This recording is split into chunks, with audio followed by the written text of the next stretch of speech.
The al-Otaiba ambush was a successful military operation conducted on 26 February 2014 by Hezbollah and the Syrian Army against al-Nusra militants at al-Otaiba. According to analysts, the military operation may have tightened the government's grip on East Damascus.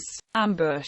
The Syrian Army operation began 2 weeks prior, when Syrian Military Intelligence Directorate intercepted communications between al-Nusra front officers in Jordan and the Kalimon Mountains. Al-Nusra front commander, Abu Muhammad al-Julani, planned for a contingent of over 250 men to travel from the Kalimon Mountains to the Jordanian city of al-Mafraq. The plan was to travel during nightfall to avoid being spotted by the enemy combatants and to avoid any congestion on the roads. After intercepting this correspondence, the Syrian Army and Hezbollah began to fortify the area and plant mines along the perimeter of the town and al-Otaiba Lake. At approximately 12 a.m., the insurgents from al-Nusra Front and Jabhat al-Islam began moving towards the Jordanian border. Unaware of the ambush set up, the convoy of vehicles halted before entering the East Ghouta. This was due to orders passed down from al-Jolani that required the men to move on foot.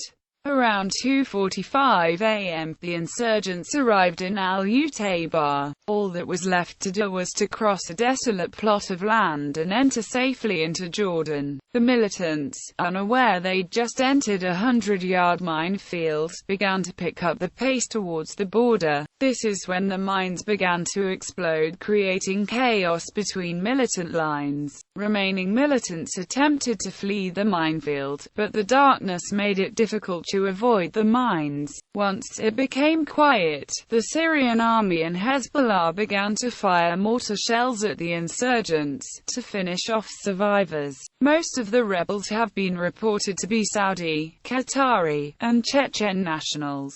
The attack was led by Hezbollah media. A video reveals a recording of the actual detonation of the ambush, which was carried out in 2 waves, the first of which caused the brunt of the casualties. Hezbollah's Al-Mana TV station reported that the fighters were trying to break out of eastern Ghouta to join battles in either the town of Daraa or the Kalimon Mountains. The militant group Jaish al-Islam claimed the dead were civilians trying to escape a siege, and said it had not lost any fighters. However, images of the casualties later surfaced via social media confirming all of the dead as militants.